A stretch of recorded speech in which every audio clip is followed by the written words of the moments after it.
میں یہی سوچ رہی تھی من ہی من میں کہ میں تو روز پارک جاتی ہوں، لیکن آج جو مجھے فیل ہوا ویسا مجھے کبھی نہیں محسوس ہوا۔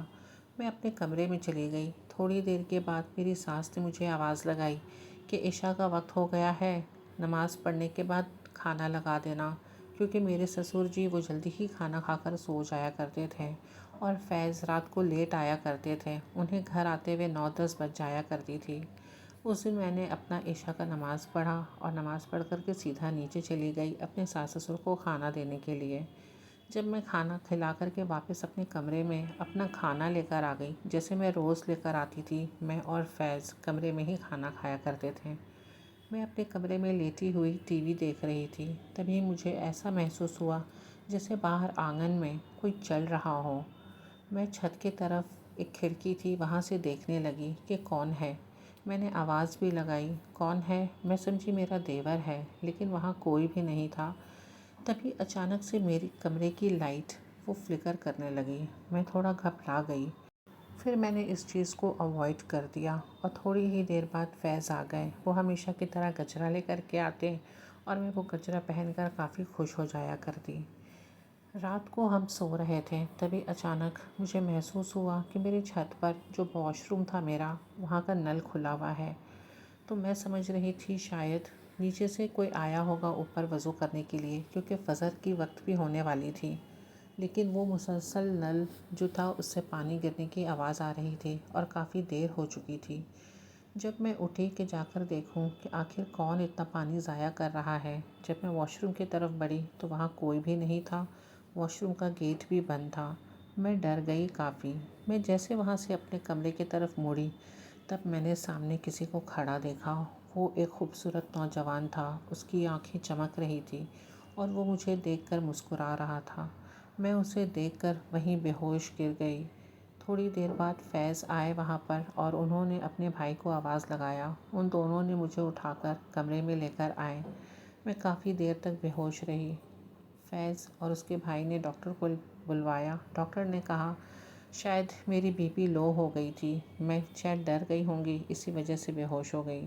کافی دیر کے بعد جب مجھے ہوش آیا تب میری ساس نے مجھ سے پوچھا، تمہاری طبیعت میں دیکھ رہی ہوں کافی دن سے ٹھیک نہیں ہے، میں تمہیں بار بار منع کرتی ہوں کہ تم پارک نہ جایا کرو، اور اگر تمہیں پارک جانی بھی ہے تو مغرب سے پہلے، لیکن تم میری کہاں سنتی ہو۔ تبھی فیض اپنی امی سے کہتے ہیں، امی آپ یہ سب بات کہاں لے کر کے بیٹھ گئیں، ایسی کوئی بات نہیں ہے، اسے کمزوری ہو گئی تھی، اس وجہ سے یہ بے ہوش ہو گئی۔ میں نے جو اپنے آنکھ سے دیکھا تھا، میں یہی سوچ رہی تھی کہ اگر میں فیض سے یہ ساری باتیں بتاؤں گی تو کیا وہ مجھ پر یقین کریں گے۔ میں نے انہیں بتانا صحیح نہیں سمجھا۔ میں نے اپنی ساس کو کہا کہ امی، میں اس دن جب قبرستان سے واپس آ رہی تھی تب کسی نے میرے کندھے پہ ہاتھ رکھا اور اسی دن سے مجھے محسوس ہو رہا ہے کہ جیسے کوئی میرے ساتھ ہے۔ میری ساس وہ تو ایسے ہی مجھے پسند نہیں کرتی، وہ غصے سے کہنے لگیں، میں نے کہا تھا نا کہ کوئی بری چیز ہے وہ لگ جائے گی تمہارے پیچھے، مجھے تو لگتا ہے کہ تم اپنے ساتھ ہی ان سب چیزوں کو گھر لے کر کے آ گئی ہو۔ اتنی باتیں سننے کے بعد اپنی ساس سے میری ہمت نہیں ہوئی کہ میں انہیں اس شخص کے بارے میں بتاؤں جسے میں نے چھت پہ دیکھا تھا۔ میں چپ ہو کر واپس اپنے کمرے میں آ گئی۔ میں کمرے میں لیٹ کر کے ٹی وی دیکھ رہی تھی، پھر اچانک سے میرے دروازے پہ نوک ہوا۔ میں سوچ رہی تھی شاید فیض آ گئے ہوں گے، ہو سکتا ہے آج وہ جلدی آ گئے ہوں۔ میں نے جا کر کے جب دروازہ کھولا تو وہاں کوئی بھی نہیں تھا۔ میری نظر اس برگد کے پیڑ پہ پڑی، وہاں وہی شخص اس پیڑ پر بیٹھا مجھے دیکھ کر مسکرا رہا تھا۔ میں تو وہیں جم گئی تھی برف کی طرح، میری تو آواز بھی حلق سے باہر نہیں آ رہی تھی۔ میں نے فوراً دروازہ بند کیا اور میں یہی سوچ رہی تھی کہ یا اللہ یہ میرے ساتھ کیا ہو رہا ہے۔ اس دن میں کافی ڈر گئی تھی اور میں کمرے سے باہر بھی نہیں نکلی۔ تھوڑی ہی دیر بعد پھر سے میرے دروازے پر دستک ہوئی۔ میں نے آواز دی، کون ہے؟ تو ادھر سے آواز آیا، میں ہوں فیض، دروازہ کھولو، دروازہ کیوں بند کر رکھا ہے تم نے؟ میں فوراً فیض کے گلے جا کر لپٹ گئی اور میں رونا شروع کر دی۔ میں نے فیض کو سب چیز بتا دی کہ میرے ساتھ کیا کیا ہو رہا ہے۔ فیض مجھ سے کہنے لگے کہ کوئی بات نہیں، میں کسی عامل کا پتہ کرتا ہوں اور ہم ان سے رابطہ کریں گے، وہ ضرور کوئی نہ کوئی حل نکالیں گے۔ کہیں نہ کہیں فیض کو بھی یہ بات کا علم تھا کہ یہ برگد کے پیڑ پہ ضرور کچھ نہ کچھ ہے، لیکن انہوں نے بھی مجھے کچھ نہیں بتایا۔ دوسرے دن فیض ایک عامل کو لے کر گھر پر آتے ہیں۔ میری ساس بھی وہاں موجود ہوتی ہیں، دیور بھی اور سسر بھی۔ وہ عامل گھر کا معائنہ کرتے ہیں اور وہ کہتے ہیں کہ یہ جو برگد کا پیڑ ہے اس میں جناتوں کا بسیرا ہے اور وہ شاید جنات آپ کو نظر آتا ہے۔ اس نے آپ کو پریشان تو نہیں کیا؟ تب میں نے کہا نہیں، وہ صرف مجھے دیکھ کر مسکراتا ہے۔ ٹھیک ہے، کوئی بات نہیں، میں کچھ عمل کرتا ہوں اور آپ کو تعویذ دیتا ہوں اور آپ نے کچھ احتیاط کرنی ہوگی۔ آپ کو خوشبو بالکل بھی نہیں لگانا ہوگا۔ میری ساس فیض سے کہتی ہیں میں نے پہلے ہی منع کر رکھا تھا لیکن یہ میری بات نہیں مانتی۔ میں تو کچھ نہیں کہتی۔ عامل اپنا عمل پورا کرتے ہیں اور مجھے تعویذ دے دیتے ہیں۔ اس بات کو اب کافی وقت ہو گیا رہتا ہے، اب مجھے کچھ بھی نظر نہیں آیا کرتا۔ میں ایک دن پھر مغرب کے بعد اس پارک میں جا کر کے بیٹھ گئی۔ میں کافی دیر تک اس پارک میں بیٹھی رہی۔ مجھے وہ جگہ شروع سے ہی عجیب لگتی لیکن مجھے وہاں کافی سکون بھی لگتا۔ تھوڑی دیر کے بعد میں اس اجنبی انجان کو پھر وہاں کھڑا دیکھتی ہوں اور میں اسے دیکھ کر کے وہاں شوق ہو جاتی ہوں، لیکن اس بار وہ میرے ایک دم قریب تھا۔ وہ صرف مجھے ہی دیکھ رہا تھا۔ اس بار پتہ نہیں کیوں میں اسے دیکھ کر بالکل بھی نہیں ڈری، مانو جیسے کہ میں اسے پہچان رہی ہوں اور وہ مجھے کچھ نقصان نہیں پہنچانا چاہتا۔ وہ میرے ایک دم قریب آ کر کے کھڑا ہو گیا اور مجھ سے کہنے لگا، زرین تم مجھے بہت پسند ہو۔ یہ خوشبو جو تم لگاتی ہو اور یہ گجرے کی خوشبو، یہ مجھے بہت پسند ہے۔ میں تمہارے ساتھ ہی رہوں گا اور میں تمہیں اپنے سے دور کہیں نہیں جانے دوں گا۔ میں تھوڑی دیر کے لیے مانو جیسے کہ اپنے ہوش میں ہی نہیں تھی۔ میں وہاں کھڑی صرف اسے دیکھ رہی تھی۔ تبھی پیچھے سے مجھے ایک آواز سنائی دی، بیٹا آپ یہاں کیا کر رہی ہیں؟ وہ پارک کے چوکیدار تھے۔ جب ان کی آواز میرے کانوں میں گئی تب میں ہوش میں آئی۔ میں گھبرا گئی۔ میں نے کہا میں تو یہاں روز آتی ہوں۔ کیوں، کیا بات ہے چاچا؟ بیٹا آپ جہاں کھڑی ہیں یہاں کوئی بھی نہیں آتا۔ یہ جگہ کچھ ٹھیک نہیں ہے، یہ جگہ بھاری مانا جاتا ہے، اور میرا مانو تو یہاں تم مت آیا کرو، تم اپنے گھر چلے جاؤ، کافی دیر ہو گئی ہے۔ میں چاچا کی بات سن کر کے ان سے بنا کچھ کہے ہوئے واپس اپنے گھر کی طرف چلی گئی۔ اس دن تو میں جیسے کہ ایک دم چپی ہو گئی تھی، میرے منہ سے ایک لفظ بھی نہیں نکل رہا تھا، مانو جیسے کہ میں نے کیا دیکھ لیا اور کیا ہی سن لیا۔ میں اس دن کوئی کام بھی نہیں کی۔ میری ساس مجھ سے کہتی رہ گئی، ارے روٹی بنا لو، کھانا لگا دو، مانو جیسے مجھے سانپ سونگھ گیا تھا۔ میں اپنے کمرے میں چپ چاپ ہی بیٹھی ہوئی تھی اور مجھے بہت تیز بخار بھی ہو رہا تھا۔ رات کو جب فیض گھر آئے تو وہ میرے لیے گجرے لے کر آئے۔ تبھی میں نے فیض سے کہا، فیض آپ میرے لیے گجرے نہ لایا کریں۔ کیوں، تمہیں تو گجرے بہت پسند ہیں۔ نہیں، مجھے آج سے گجرے نہیں چاہیے۔ کیوں، کیا بات ہے؟ مجھے تم کچھ پریشان لگ رہی ہو۔ فیض میں جو آج آپ کو بتانے جا رہی ہوں، میرے باتوں پر پتہ نہیں آپ کو پھر سے یقین ہوگا یا نہیں۔